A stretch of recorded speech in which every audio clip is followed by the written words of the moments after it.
All right, so thank you all for joining us tonight. My name is Erin O'Toole and I'm the Baker Street Foundation Associate Curator of Photography. And tonight I'll be in conversation with Dayanita Singh, whose work is included in Off the Wall, an exhibition I organized that's on view at SFMOMA through August 22nd. Dayanita and I will talk for about 45 minutes, and then we'll take some questions from the audience. So please post your questions in the Q&A and we'll do our best to answer them.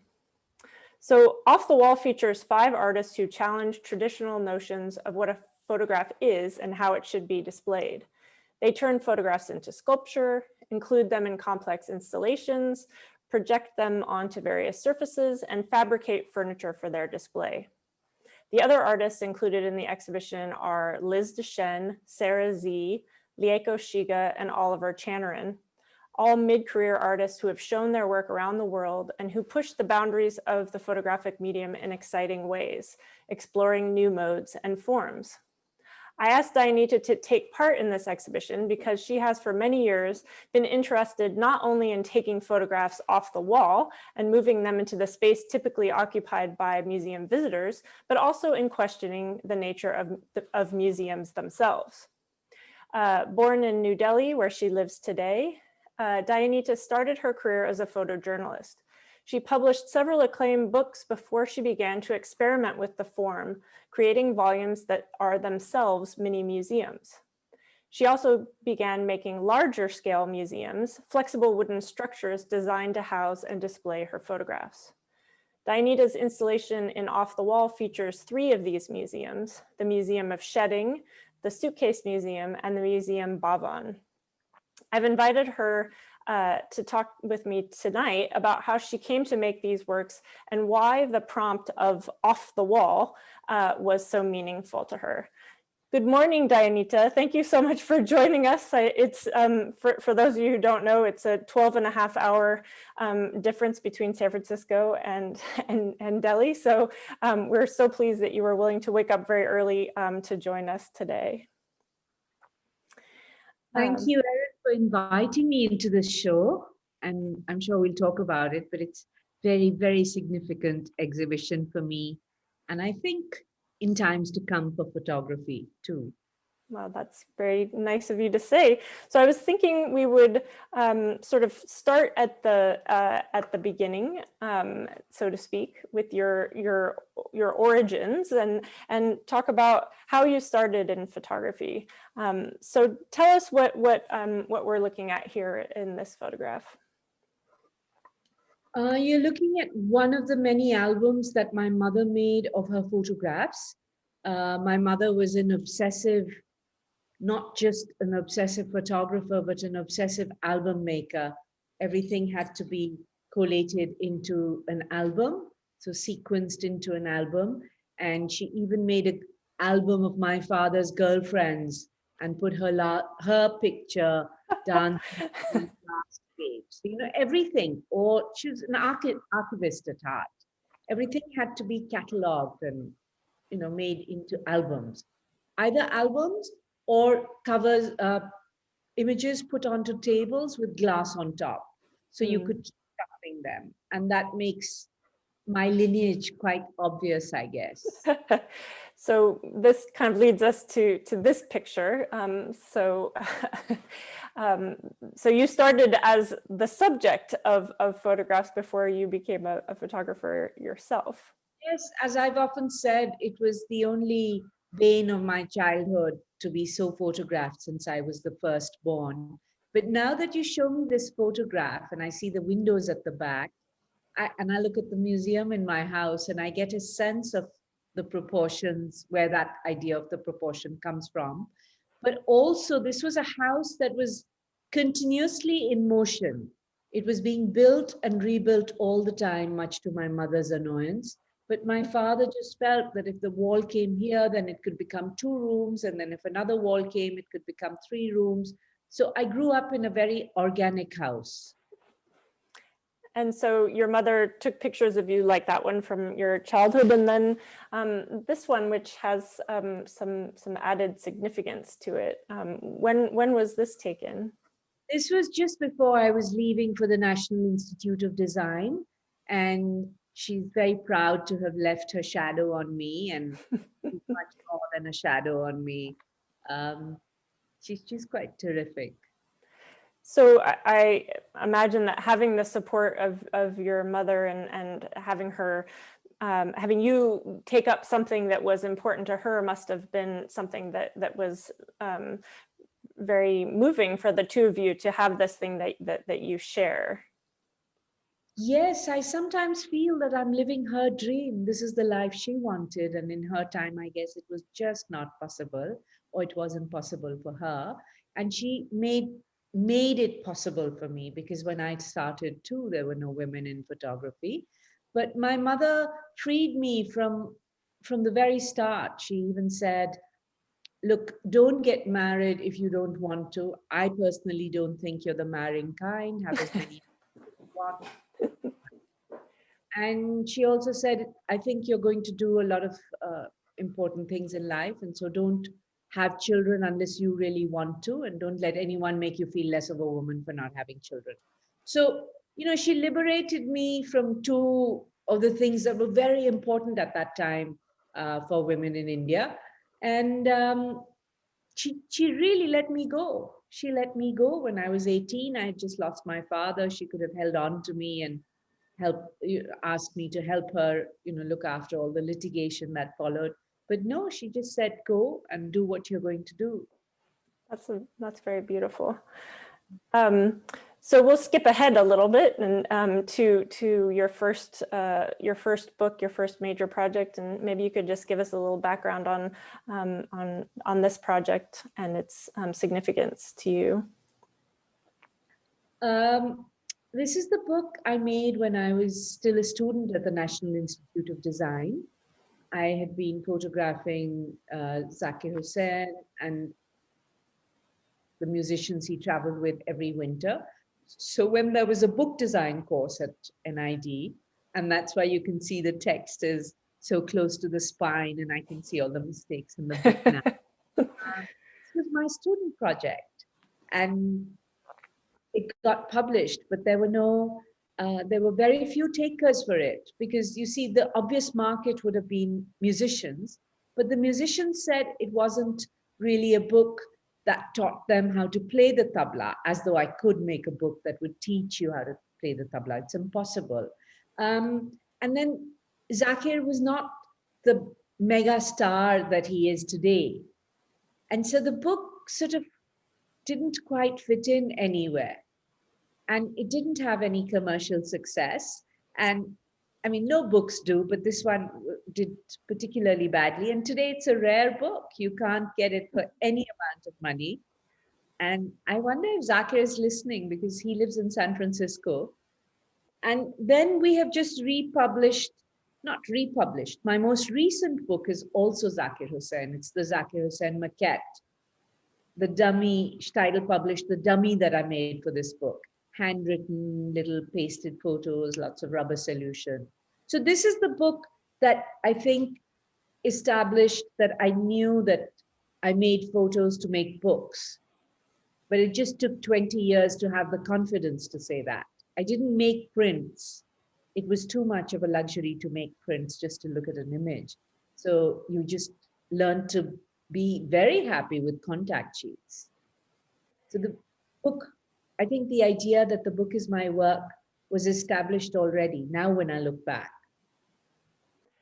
And so between this and the next book that we're going to show here, you made a number of other more, what I would say are conventionally designed books, but then something shifted for you, and you began making, you sort of exploring what else a book could be. And so maybe you could tell us a little bit about this project, Sent a Letter. Yeah. I might just keep it in my hands.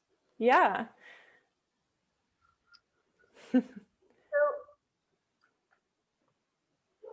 Sent a Letter is made of these accordion fold books that turn into little exhibitions on your desk, on your mantelpiece, wherever you like. And with Sent a Letter, I think I was able to achieve what I had been struggling with for 20 years, to find a form where the book can also be the exhibition. You see, I made books and I had made exhibitions. But the exhibition was always a little bit of a disappointment, because the exhibition, after all, was just a catalogue of my book. The book was the work.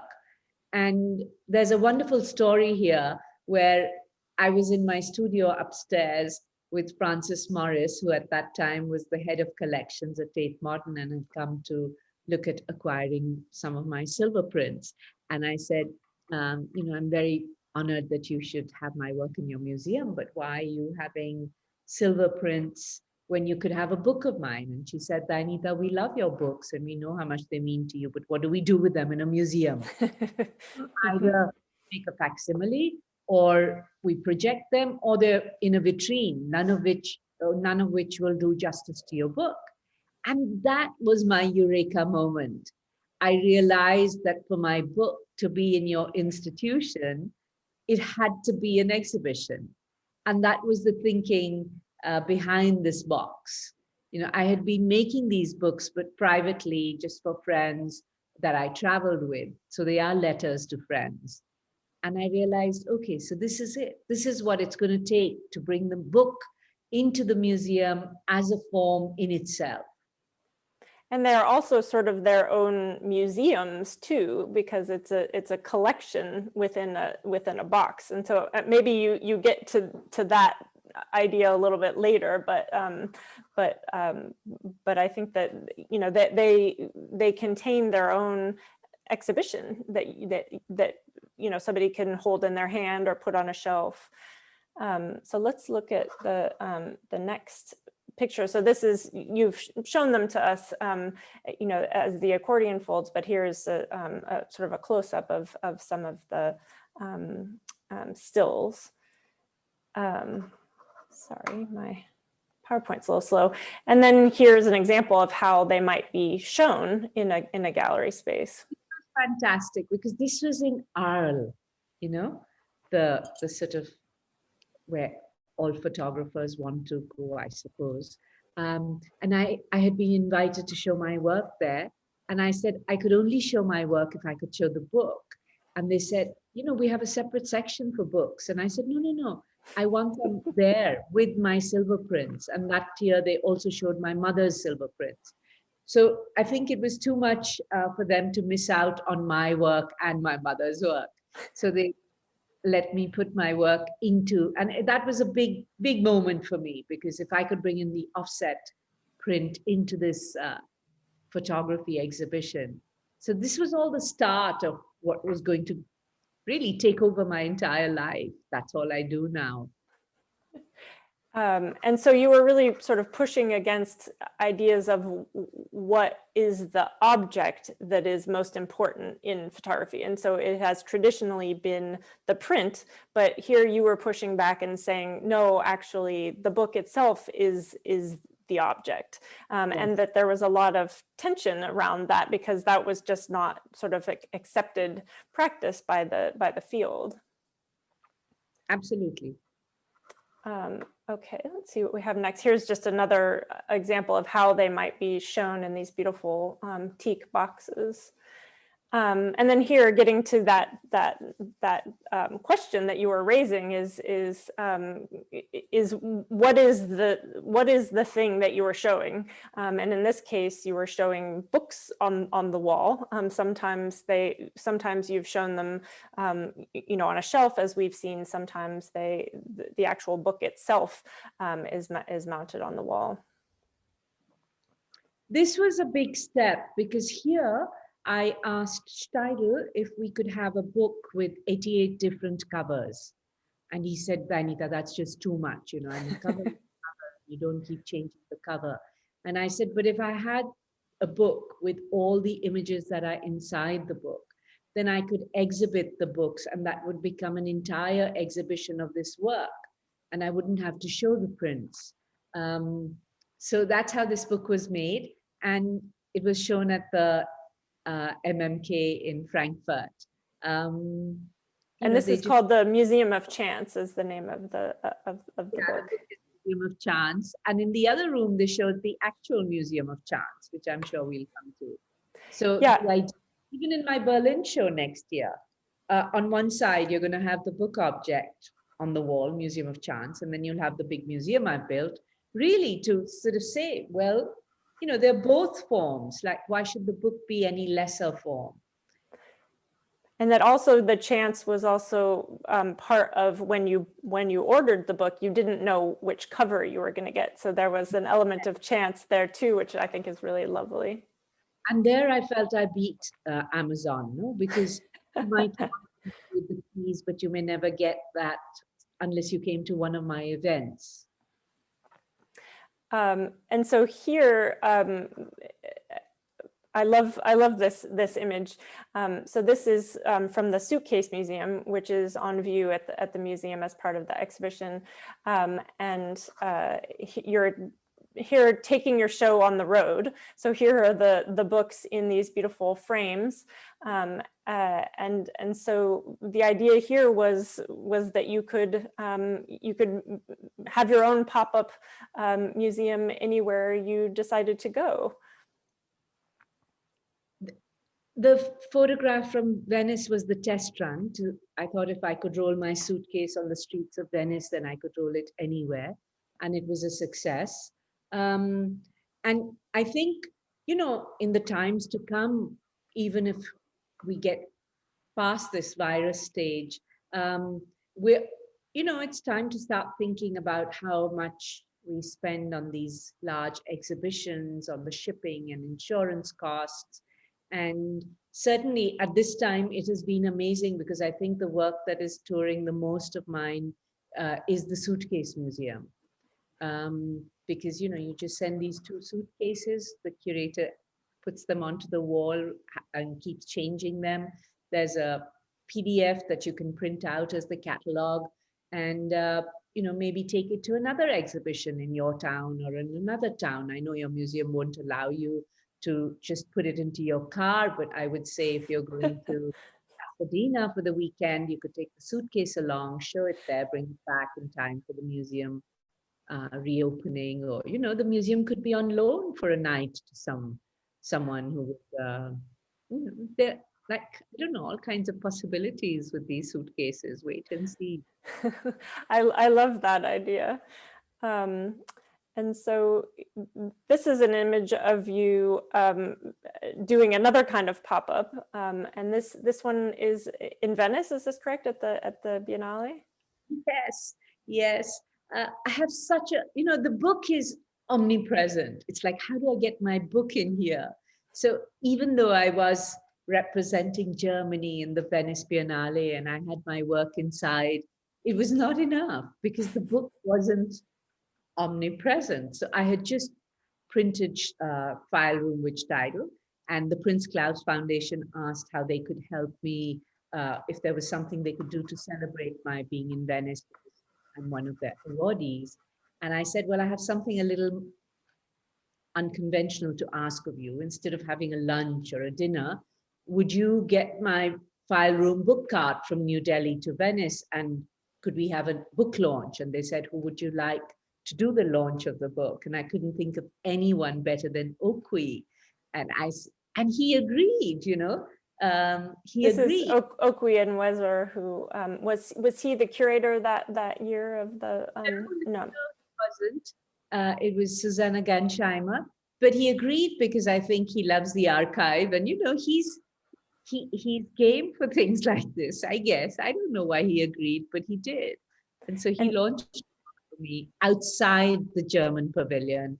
And then inside, the book was installed also, because suddenly there was a wall that needed to have something on it. And I said to the curator, well, there is this book that we could put. So I got it inside and outside. And these are like big victories for me. Because in a lot of ways, as I mentioned at the outset, you're also challenging the idea of what museums do, and the sort of strictness and the rules, and that you want to kind of put a little pressure on that and play with it a little bit and say, well, maybe you don't need to do things quite the way you always do it, and just make people think about it. Museum. I love the idea of the museum. I just don't like what the museum does, especially with photography. And I realize it's not in their hands, because if photographers are going to continue to serve that system, then nothing will shift. So since I find other forms, I thought, okay, I'm going to do this on my own. So I have you can invite me with my suitcase, you can invite me with my book cart, you can invite me with my mobile museum, you can invite me with my jacket, which we'll come to. Here's another version with another suitcase that you're rolling out. It was fantastic. I was determined to get Jeff Dyer to launch my file room book in India at the Jaipur Literary Festival. And they said to me, Dayanita, yes, that would be great, but we cannot bring your cart for security reasons. You can't be rolling your cart around in the middle of this festival. So I said, oh, I'll just bring a bag then. And they said, sure, we'll stop you with the bag. And so that's what it was. Jeff Dyer unzipped the bag. I pulled out this accordion, and the whole audience sighed because, we hadn't seen something like this. So it suddenly turned into a magic show. And Jeff, of course, loved it. And so this is another version, and here you're sort of infiltrating a space. Perhaps that looked like an art fair, maybe. I don't lose any opportunity to sell my book. I even sometimes bring the cart into my house. If you're here for dinner, and if you happen to say, oh, I don't have your book, whatever the latest book is, and then I'll bring my cart in and sort of tempt you, bully you, hypnotize you. Well, and I guess we should also say that part of the impetus also for making books and selling books is the accessibility to a wider audience as well, and there's a populist strain to what you're doing in addition, because you're, the prints may be inaccessible to, are inaccessible to the vast majority of the people who are following you and interested in what you do, but people can buy the books and have these beautiful objects in their own home. Yes, and in this time of lockdown, many friends have been sending me pictures of having exhibitions in their homes, and because all you do is buy this box for when it was available for 70 euros, and you have all of this inside it. So if you have 70 euros to spend, or you can save 70 euros, why not? If you have any interest in photography, you would want it. But here I managed to do something else, which is that whatever books I made, people also said, but it'll never have the same value as your prints because it's mass produced and the print is unique. And so this box is also a question to that comment, because each of these boxes, Erin, you must be noticing the box you have is different from this one, because yes. Each box is different. The inside of all of them is the same, but the outside, so 3,000 individual boxes were made in New Delhi by my friend Tepa, shipped to Steidl, and he inserted the books in them. So there's just no way you can determine what box you're getting. Again, if you come to an event of mine, you might be able to choose your box, but that too, whatever I have in my suitcase. And with the events, often they aren't, sort of publicized for, much in advance. So a lot of it is also going back to that concept of chance. I was very fortunate to happen to be in New York one time when you were having one. I'm sure people wait with bated breath to know when you're going to do your next one, so they can figure out if they're going to be in the right city. Not quite there as yet. But I'm sure it will get there, because when there are no prints, when there is nothing else and there's just the book, and if you have any interest in my work, then if you can't get to the city where I'm showing it, then you'll find someone in that city. It's not that difficult. There's always some student. And this is the box I have the same one here. And this has 30 image cards. This is the most recent manifestation of what the book object can be. And so you see, you can keep changing these cards. And since there are 30 cards to have an exhibition, you have to have 30 boxes on the wall, and you buy it from the wall, but all the boxes have the same image inside. And then you have an object where you literally change the image every day, every hour, every week, every month, as you like. You have 30 combinations. And they can sit on a table or hang on the wall, because I have mine, which is wrapped in this beautiful cloth. Yes.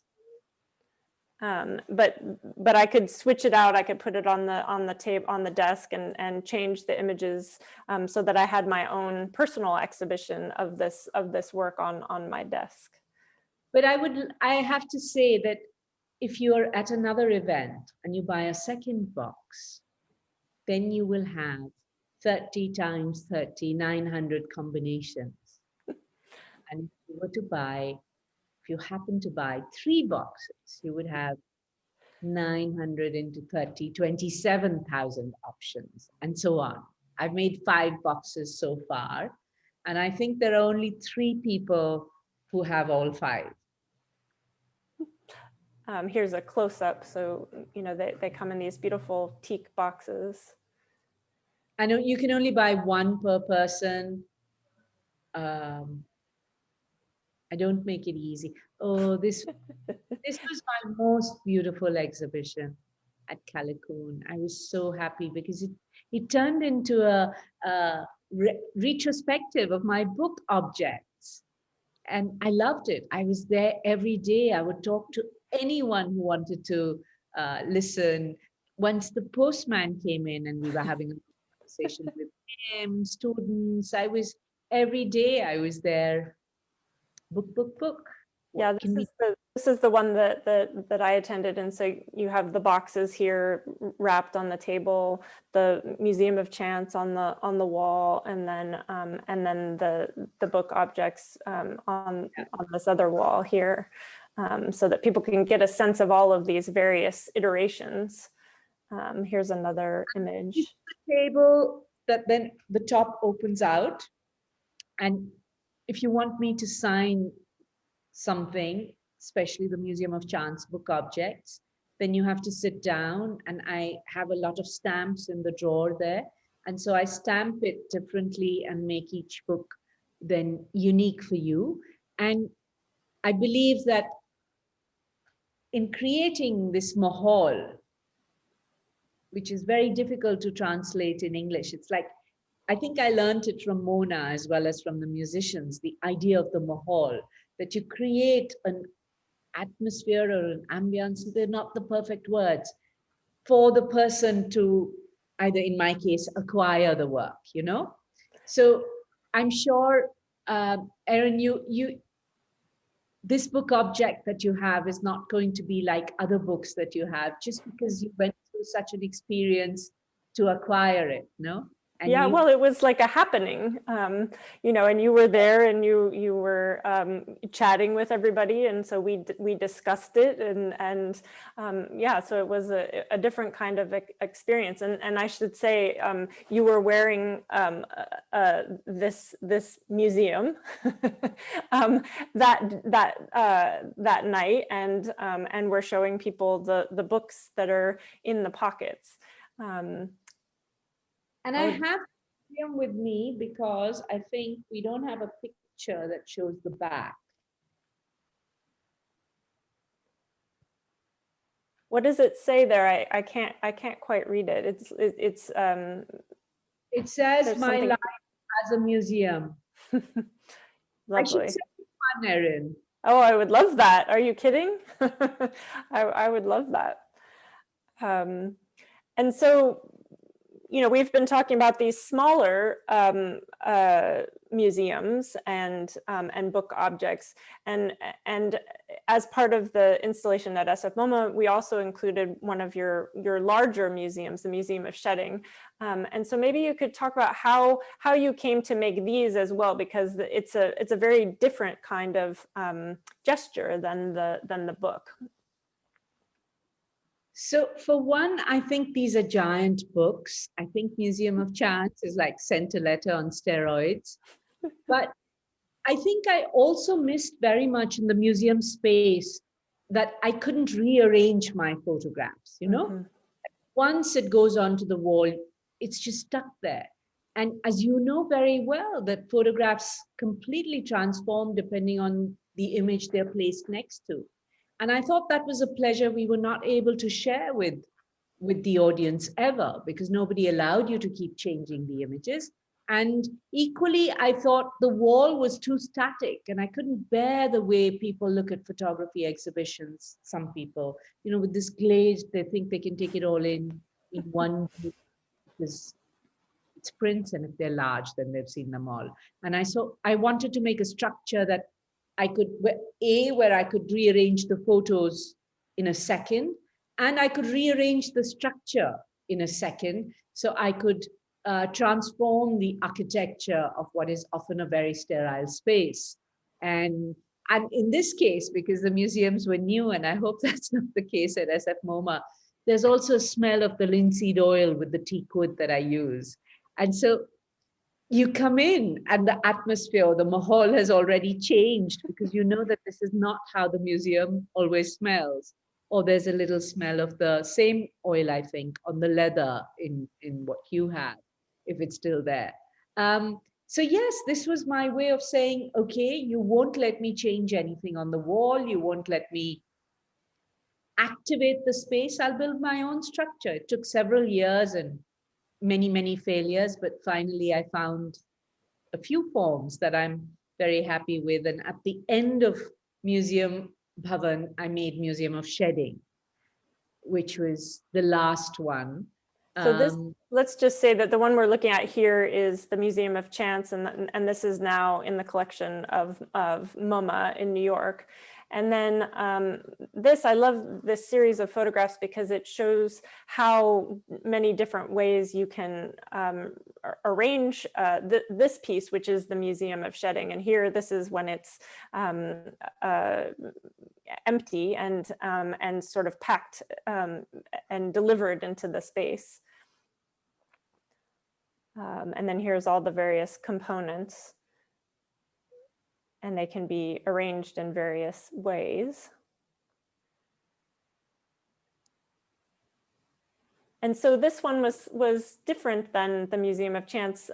This one you had designed so that you could live with your work. So it was the sort of the most basic things that you needed in order to survive with your pictures. Is that correct?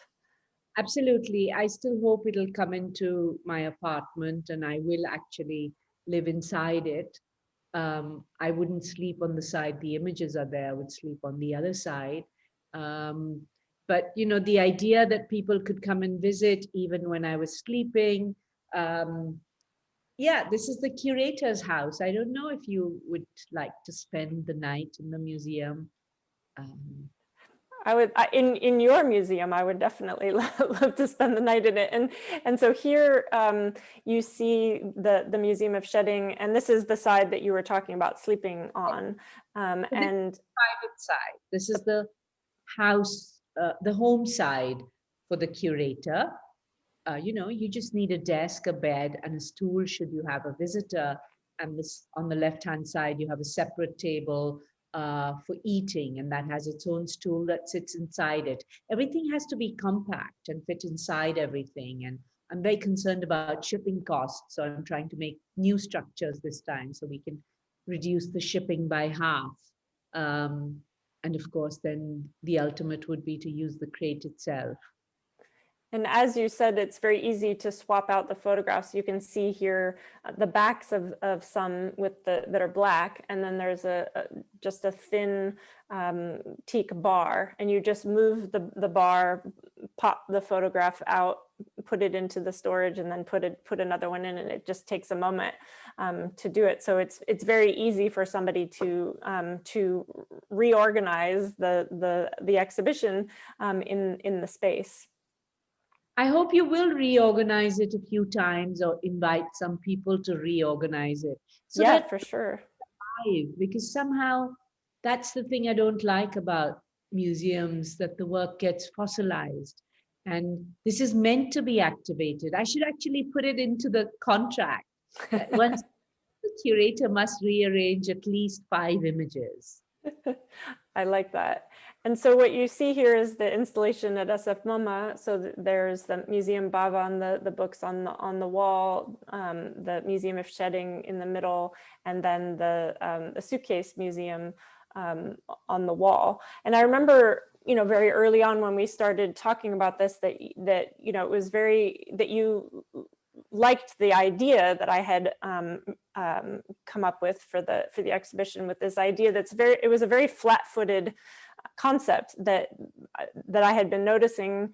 A number of photographers who I admired were making work that was taking the work off the wall and bringing it into the center of the gallery in different forms. And your response to it had been that you really wanted to have the pictures in the middle and the books on the wall. Because that has been my dream, in the same space, because that makes my point. So this for me is, I can't help. I would have been there. I would have come and lived in San Francisco for a month and been there every day and rearranged the space. And then the art handlers would get annoyed with me, and then there would be those problems. But I would keep pushing to keep engaging with the work myself. It's just perfect because the prints are in the middle of this room.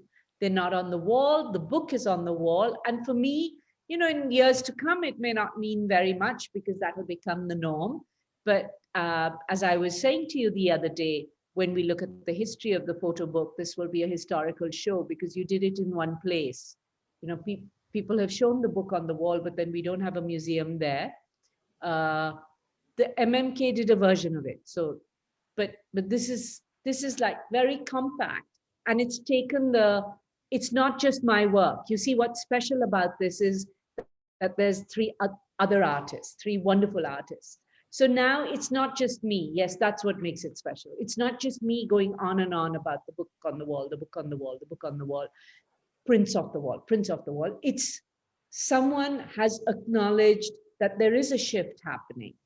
And so I'm very happy to be, if it was just my work, I wouldn't feel, it would be wonderful, but not, it's because of how you've situated it.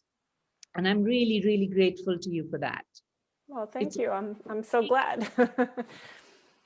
Yeah, I mean, I think what's so interesting is that each of these artists is doing something completely different, and that had been my goal, was to have an exhibition that had, it's 5 artists who, each are experimenting with the form of photography, but in different ways, but all with the same intent of sort of pushing us away from just the framed print on the wall, and so what can a photograph be, and can it, and in your case, is the artwork a book? Is it a print?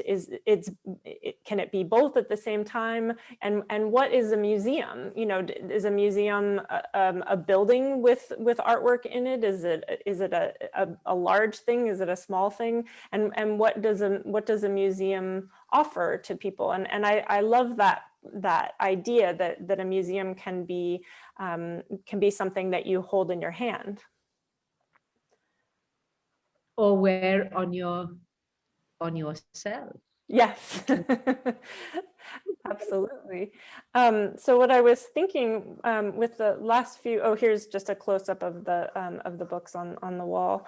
But what I was thinking is you have these wonderful objects behind you in your space there, and I'm going to stop sharing my screen so that maybe we could look at them more closely. Well, that's the maquette of the Museum of Chance.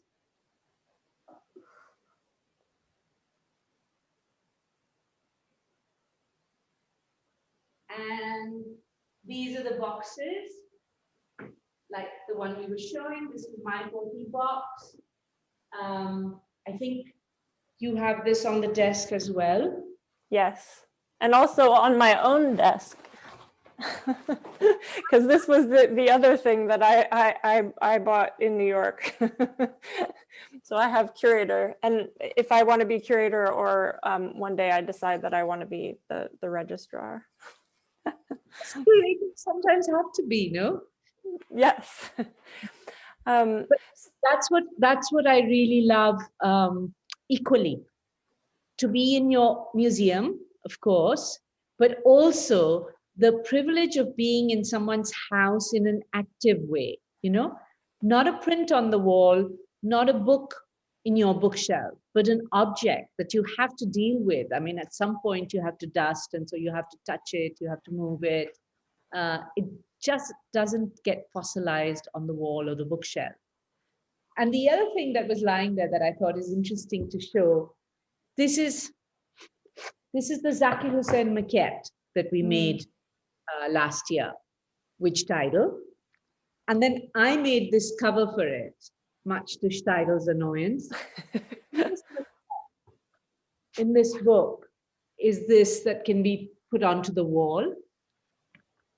There's a poster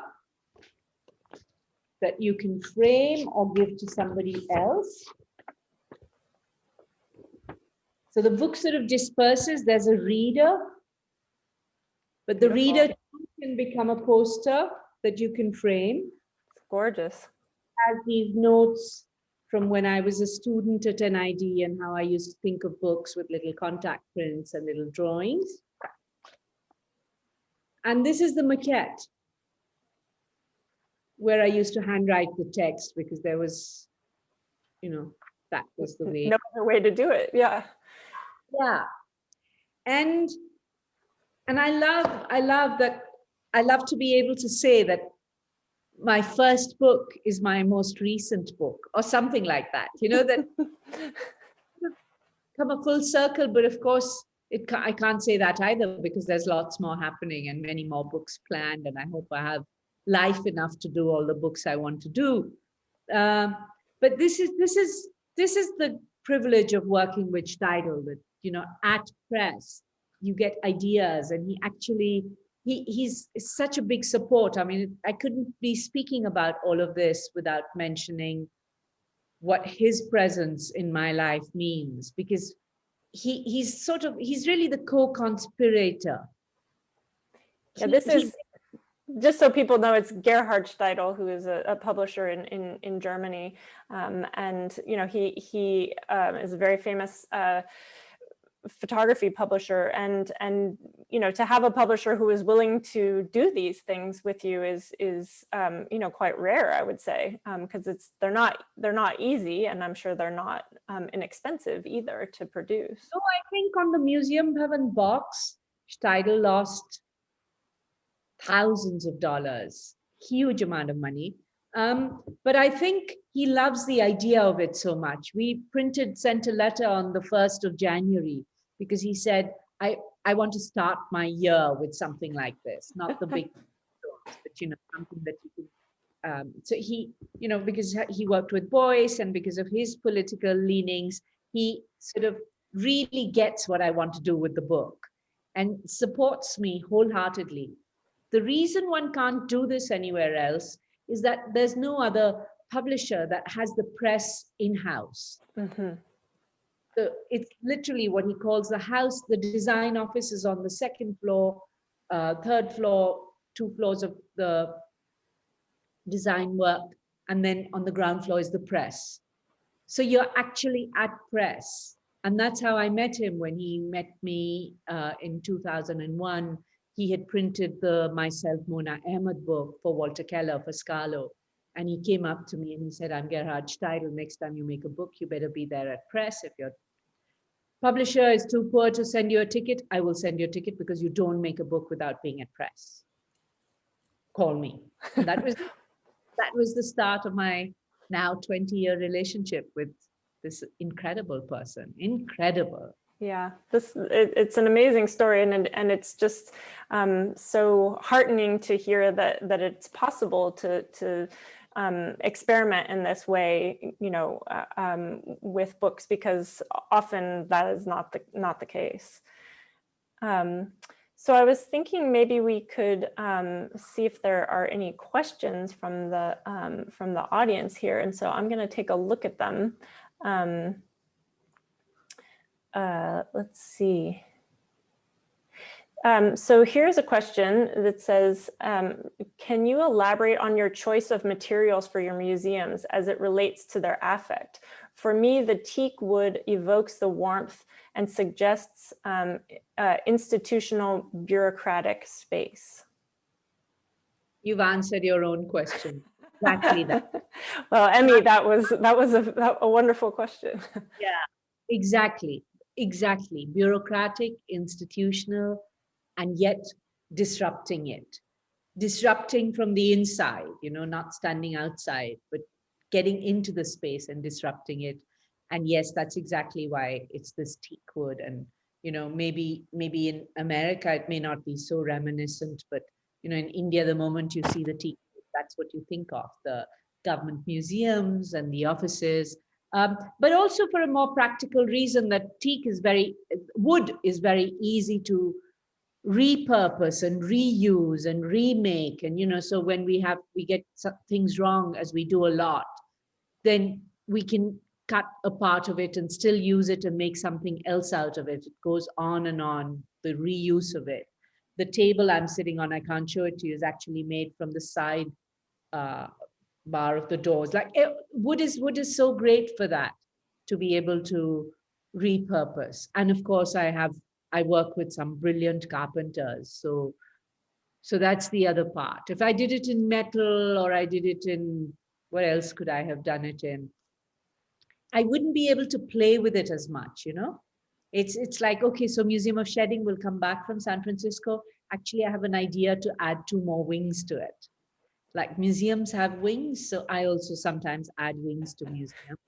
And I can only do that because it's wood. So thanks for that. Do you make when you first started to design them, did you make a drawing and then you would give the drawing to a carpenter, or would you kind of talk it through with them? I would make a print, and I would say, this is what I want to do. And then we would make a structure, a rough, full size, but ordinary wood structure. And I would say, but I need it to go in and out much more easily. Then we would make another structure. Then we would try something else. And,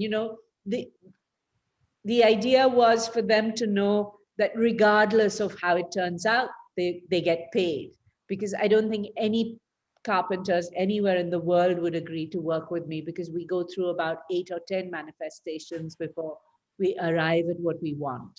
And that process is very important to it. So I'm sure if I asked an architect friend, they would be able to make me a fantastic drawing that the carpenters could follow. But then there would be no accidents, and there would be no chance, and new things wouldn't happen. And, the beds and the desk is because museums always say that, okay, Dayanita, we're going to pay the shipping for your museums, but we can't pay for your furniture. For God's sake, we'll make the benches here. Like, don't. And so with Museum of Shedding, I actually made the furniture completely part of the structure. So you can't ask to just have Museum of Chance and not have my furniture. It's conceptually so connected as well. And so the different shapes of these structures have evolved over time because you made one and then you saw that you could articulate it in a different way. Yeah. And the beds and the tables are also important, which I haven't said clearly enough as yet, but I'll make a work around it. I feel the museums don't have enough space to sit, to pause, you know. The bed that you have to share with so many people is different. But imagine if you have a table in the middle of the gallery and one person can sit there and, just with their computer, do whatever they want to do. But to sit in that room and be surrounded with the work, and to be able to do your own work in a comfortable way, I thought is something I would suggest. Two things I would suggest to museums. One is tables, like to really rethink furniture in the museums. And the other is to have suitcase museums, and to have ambassadors who fly around the world, who anyway fly around the world. So not just for this, but they can just, these suitcases have been made to fit into the hold of luggage on the flights. They fit into the 158 centimeter guideline. So, you just check it in, and at most SFMOMA has to pay for the excess baggage that the person is traveling with. And then you show it and you bring it back. I love it. Another question here is about the suitcases. Your suitcases also invoke the idea of how we all carry images with us in our minds. Can you talk more about how your work's portability relates to notions of both diaspora and home? Yeah, thank you. Thank you for that question. Of course, we all carry images in our head, but we also, in my generation at least, used to always have these shoe boxes with lots of prints in them, or in my case, albums. But photographs are very present in one's home. And maybe that's why the fact that my work is active in your house, Erin, means so much to me, because I want to go back to that home space is very important. When I did the family portraits, nobody was interested in my work in the 90s, nobody. So I thought, if at the end of my life, 300 homes in India can have my family portraits hanging in them, that is my best museum exhibition. No museum can outlive that, because to be part of the family archive means that photograph will always be there. It won't be put into auction or gifted away so easily. So the home, the work, the memory at home, having work inside your home, the domestic scale, the museums actually also go in and out of my house. And my door is 8 feet and the museums have to be just a little below 8 feet so they go outstanding. So the home, ways to keep the images at home, shuffling the images at home, bringing museums into the home. Yes, it's all very connected to the home and to the images somehow being active in the home, not fossilized behind glass on the wall. It's more about how artists themselves interact with their own work in the studio in a way. I hear this from artists all the time, is when they come to the museum for the installation of their exhibition, they always feel like they're then disconnected from their own work because they can't touch it and handle it in the way that they could in the studio. Yeah. And I'm also then, by placing it in your house, I'm inviting you to be the curator of my work, no? When you get more of the boxes. I'm sharing my work with you, but also sharing the curatorial process with you. And interestingly, when I started to make all this work, I thought I would have the most resistance from curators. And interestingly, the main supporters have been curators.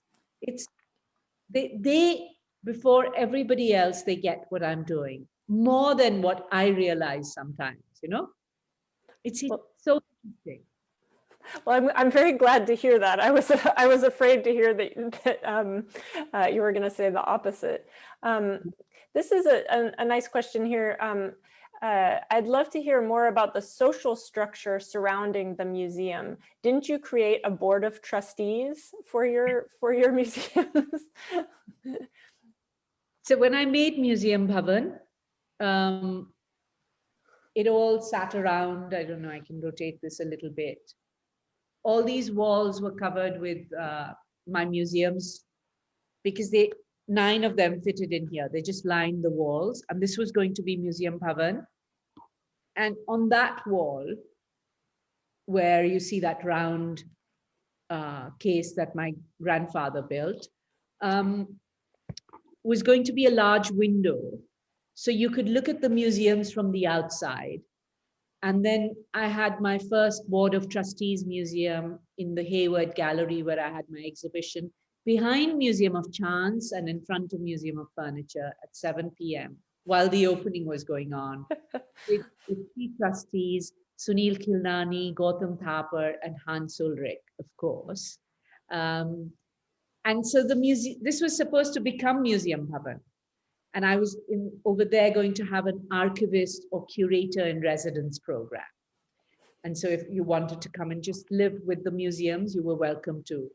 But then, to my complete surprise, all the museums got acquired by other museums. So that was sort of the end of my Museum Bhavan. And I have to inform the trustees that now we don't really have Museum Bhavan, but we have this box. And that is why I made this box. I don't know, it's not really part of the question, but I'd like to say that when MoMA acquired Museum of Chance, which was the last museum to be acquired because it was not available to anyone except a MoMA. And that was more my way of just putting it off. And then guess what? MoMA decided to acquire just that. And at first I was very, very happy. Of course, your mother museum is in a major museum and a museum so connected with photography. And I thought, great, I've got in there, like I've inserted this new thought into that collection. But then I was very, very sad because I realized, and that's the downside of being in museum collections, that most of the time the work sits in storage and it gets shown maybe once in 10 years if you're lucky. And I hadn't really thought of that before. And that's when I went to Gerhard Steidl and I said, what are the chances that that MoMA is going to show Museum of Chance, right? You acquire my museum, but you don't promise to show it. Yeah. And then my friends may not be able to go to New York, and most of them couldn't. So does that mean they don't get to see my museums? Does that mean I don't get to see my museums again? And that's why we made Museum Bhavan. And so they're all here, and I changed some of the names because it's an ongoing thing, one thing leads to the other, I'm going to have one more question here because I think it speaks a little bit to that. Is the question, the person writes, I love the variability of the display and would love to learn more about the type of photo that requires this format of display. Is there a relationship between the content and the form of the photos and the display? Yes. I'm so glad you brought that up. As I've often said, that photographs are just raw material for me, and they have to determine the form they're going to take. Mm-hmm. I think I could make the museums the way I did because I was photographing a lot of museums, a lot of archives, a lot of empty spaces. And I'm right now struggling with some of my early work and what kind of a structure those could have, because they're 35 mm, they're rectangle, there's a lot going on in them. And it doesn't quite work in the same way. So I'm having to think of new structures. So yes, I think it has very much to do with the kind of images, the format of the images also, because now the 35 mm images will dictate another kind of structure. Even though in these museums, I was able to insert a little bit of the rectangle, but not too much. But more than that, I don't know with this early work that I'm looking at now for the Berlin show. It might just be offset printed prints on the wall. I might go back to the print on the wall, except they'll be offset printed because I have a publisher who says, yeah, let's offset print your work. Why should it? You know, because Gerhard is also an incredible printer. And until I made silver gelatine prints, it was okay. There was the print and there was the book. And the book was made from scans made from the prints.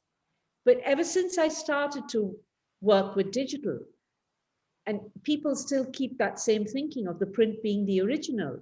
But, you know, in the case of one of the boxes that you have, some of the boxes, like the Kochi box, you can only buy a unique pillar or you can buy the box. And that's it. There are no prints. So I've worked quite hard to make you understand that, no, you're not getting prints from me. And now I'm thinking of making offset prints. So make prints in offset. And so, yes, okay, we can have them on the wall. It doesn't have to be just silver gelatine or digital prints. It can be offset then. And so I might just go back to print on the wall, but with offset. Again, challenging what our expectations are of photographs, and what is the original, as you said, and what is a reproduction.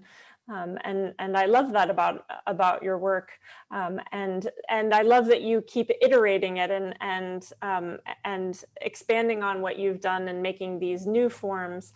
And so I'm really looking forward to seeing what you do for this big exhibition. We should say this is going to be at the Gropiusbau in Berlin. Yes, it's at the Gropiusbau in Berlin in April 2022. And then it travels to Mudam, to Madre, to Serralves, and one more place. So it goes to 5 places. And I'm traveling with it because I have to keep rearranging, because the curators don't do that. They don't rearrange, because then you have to call the art handlers, I think. Like, you can't just use your knee to shift the edges of the museum, no? Yeah. That while Glenn Lowry was giving a talk about Museum of Chance in MoMA, and I started to move the museum with my knee because now I know how to do it. Sort of very slight, put a certain pressure on my thigh, and then the doors start closing. And the art handlers were very, very annoyed with me. I can definitely picture that. Well, unfortunately, we are at time,